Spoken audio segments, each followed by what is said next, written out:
siya hinihinging mag-resign. Ang hinihingi natin sa kanya, itama itong kamaliang ito. Oo, kaya yun yung una nating ipanawagan, itama ang pagkakamali. At syempre, ang pangalawang tawag natin ay, dapat panagutin na yung mga Marcoses na yan. Ingatan ang pagbabalik ng mga Marcos sa kapangyarihan. Pigilan ng kahit anong pagbabalik ng diktadorya. Tigilan na yung mga kasinungalingan. Yung ginawa ng Supreme Court, para sa akin, wag na natin masyadong pansinin yan. Kasi ganito lang ang sinabi ng Supreme Court eh. Kung gusto mong ilibing siya doon, pwede. Pero remember, ang pwede, hindi yan pareho sa dapat.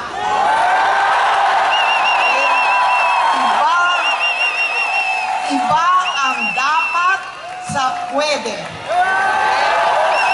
Okay? Pwede kayong mag-asawa, pero dapat? Pwede kayong mag-migrate sa ibang bansa, pero dapat? Okay, sabi ng Supreme Court, pwede. At least siyang sa kanila nagsabi, base sa kanilang pagbasa sa batas, pwede. Pero ang tanong ko, dapat ba? Oh, alam naman natin ang sagot eh. Yung isa lang matigas ng ulo doon ang ayaw makinig. Palagay ko masyado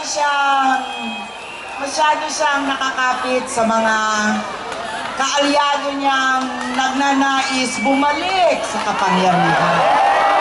Na hindi naman natin papayagan. Hindi natin papayagan.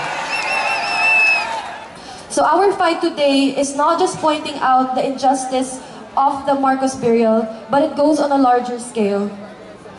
We are here fighting to prevent another dictatorship from occurring. Yeah. We are here fighting for the victims to get what they truly deserve. And we are here fighting because we choose not to turn a blind eye on the evil that surrounds us. And we are here fighting because we are human beings and we respect the dignity of human persons. Every human life is as valuable as yours, and no one has the right to dictate when one's life should be taken away. And so, friends, our fight today is just the tip of the iceberg. We still have more battles to face. And so, I end with a quote from Nelson Mandela.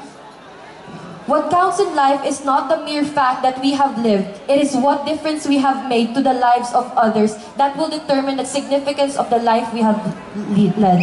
Thank you very much. Para sa mga Marcos, ito lamang ang simula. Akala nyo ba, hindi namin alam na sa susunod na eleksyon, ang junior ng diktador ay tatakbo bilang presidente!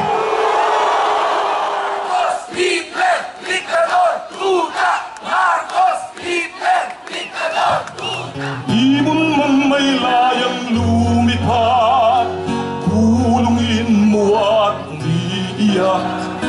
Bayan pa kayang sakdal din na aming adhika. Makita kang sakdal, laya.